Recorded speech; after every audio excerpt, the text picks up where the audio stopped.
occasion for us, as you can imagine. 75 years in business is a breakthrough, to be honest. An exercise in survival, I think we would have to call it. But it's very special for us. We got this idea of putting together an exhibition to commemorate and celebrate the fact that we're still here. And everybody had an opinion about all kinds of things. I wanted this in, no, I want that in, and what about? So in the end, we handed it all over to Dean Kelly, and he is the guy who curated all of this exhibition. Put his foot down and did a wonderful job.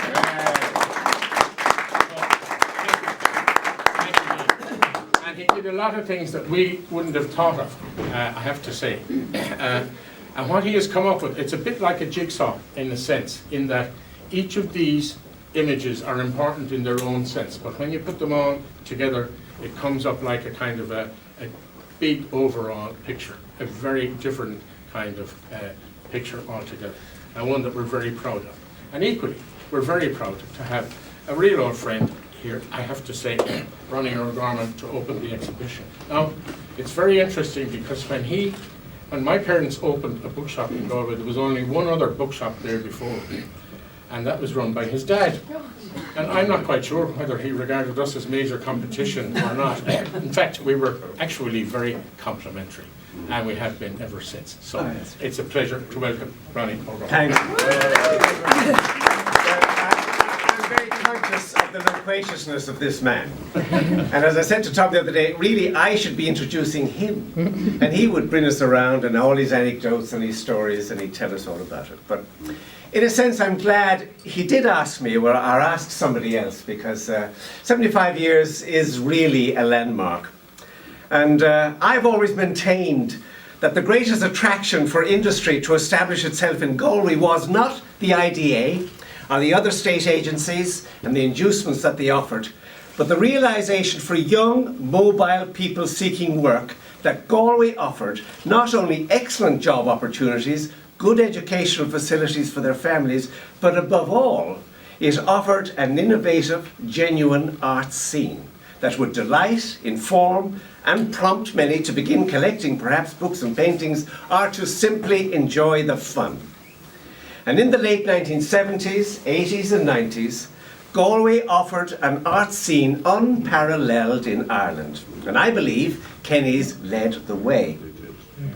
The Kenny story began when Maureen and Des met as students in UCG and discovered that they both loved books, and opened a small bookshop in High Street where they sold some books, new and second-hand, cigarettes and pipe tobacco. That was 1940, not the best time you'd think to start a business, but when you're young, you believe that everything is possible, and it probably is. It was tough going. Des took another job to keep bread on the table. Maureen began to sell crafts. And the idea that books and the work of artists came together as a comfortable mix, they slowly developed that combination. In 1970, which began a crucial decade in the development of arts in Galway, they extended their home in Salthill to accommodate the first art gallery in the west of Ireland. Des had developed a curious artistic eye. He approached the artist Sean Keating, an elderly and grieving man, grieving for his wife, and asked if he'd come out of retirement and open the Kenny Gallery with an exhibition of his paintings and drawings. Keating explained that he was yesterday's man, that his work belonged to a different Ireland. Yet, reluctantly, he agreed to open the gallery and show some of his paintings. It was a sensation. Yes, Keating looked dated. He had painted immense canvases depicting the building of the hydroelectric scheme on the Shannon at Ardnacrusha in the 1920s, when the state was hardly up from its knees. Equally large satirical paintings of the fledgling Irish government members, the exploitation of the peasants by rich businessmen, and then, surprisingly, a series of paintings for a deluxe edition of Synge's Playboy of the Western World, published in 1927. And we've two of them here. They are still very, what I would call, weighty pictures, but they have a harshness and a vitality that suited the play and its landscape.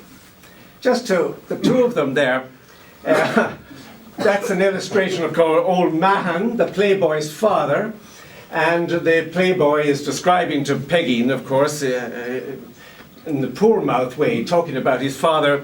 And the quotation underneath it is, "There he was, as naked as an ashtray in the moon of May, shine clods against the visage of the stars." And a very splendid picture. The other one, though, is magnificent, and I didn't believe it belonged to that series because it's so different. And I said to Tom, no, that doesn't belong to that series, but of course I was wrong. But this scene is taken from The Seduction of Peggy and Mike by the Playboy. And he compares her ludicrously but beautifully to Helen of Troy with the words, "The holy prophets do be straining the bars of paradise to lay eyes on the lady Helen of Troy, and she abroad pacing backwards and forwards with a nosegay in her golden shawl." And I think it is a magnificent picture. Anyway, the exhibition was a huge success. Gay Byrne performed the opening, and he later featured Keating on a Late Late Show special. And the Kenny brand, books, paintings and sculpture, beautifully bound books by their bindery from Jerry and now his daughter Caroline, and I consider the Kenny bindery to have been a major contribution, Tom, to the Irish craft industry in Ireland. It all just took off. During the following years, readings were given by Sorley MacLean, Seamus Heaney, Paul Durkin, Ed O'Brien, Richard Ellman, Roald Dahl, William Trevor, Brendan O'Hahere, and exhibitions were opened by Brendan Kennelly and Frederick Forsyth. Other writers that became synonymous with Kenny's included Benedict Kiley, Noel Brown, Maeve Binchy, Margaret Atwood, Joan Shine, Gertrude Dagenhart, and the much-loved and missed John O'Donoghue, and Allen Ginsberg, for heaven's sake, who came with a health warning that he was a cranky old divil, a difficult man, be careful of him, but who immediately loved Galway, and when he was offered a taxi from the station, said, no, I want my feet to get used to the rhythm of Galway. And he was charming, and everybody loved him. I think it had something to do with Tom's stories. But apart from showing well-established artists such as George Campbell, Arthur Armstrong, Brian Burke, Kenneth Webb, Kenny's launched the career of many artists, and there's some in this room tonight, and I can't mention them all, but I know Charlotte Kelly, John Call, Aidan Halligan, Kieran Tuohy, Pádraig Rainey, Grace Cunningham, just to mention a few. All this, of course, and Tom's engaging personality, created an acceptance and an appetite for the arts that welcomed and swung open the door to our wonderful Ollie Jennings, who cycled around Galway in the 70s, pinning up notices to telegraph poles advertising arts events. Gary Hines, Marie Mullen and Mick Lally dared dream of starting a theatre, and the arts festivals exploded around us, attracting to Galway the most extraordinary, mind-blowing events such as El Comedians, Footsbarn, and who could forget Royale Deluxe. Kenny's led the way, and Galway is enriched beyond measure, Tom, by their courage, foresight, and sense of vision, and thank you. Looking around the room this evening, this cabinet of curiosities, most of us will have our own memories when you see various things. I am struck by the banned books which are hidden down there. Walter Mackin, banned. The poor man was a daily communicant. I mean, but apart from that, what a gentle, charming writer imagined to be banned. But as we know, Ireland was not alone. Britain, great liberal Britain, actually had a battle to liberate D.H. Lawrence's Lady Chatterley's Lovers, copies down there, from the blue pencil of the censor as late as 1960. It was a famous case. But the morals of the nation were believed to be in peril by Lawrence's descriptive language of body parts. Penguin Books, however, decided to grab the censor's tail by publishing the first unpurgated edition, knowing that it was illegal.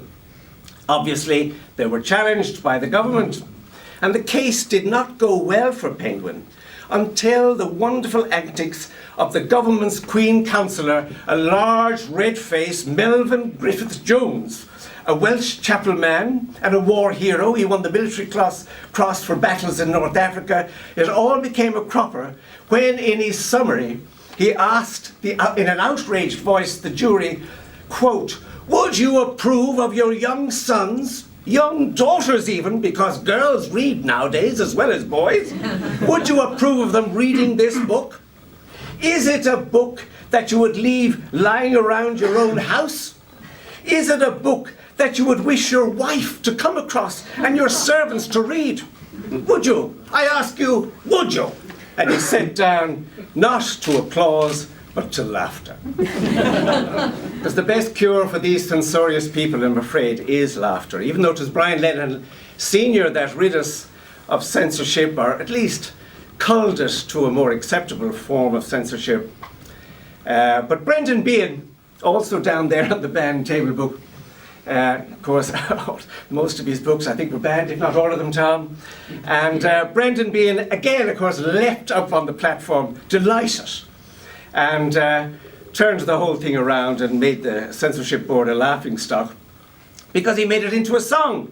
And I'll try and sing it. "Oh, my name is Brendan Behan, I'm the leader of the band, and I'm sure to make a fortune, 'cause I'm the best band in the land. Well, Joyce and sing, Beckett and Wild, I'll join the gallant band. A credit to all Ireland is Brendan Behan's band," and I go on, and so on. And of course he won the day, and everyone was delighted.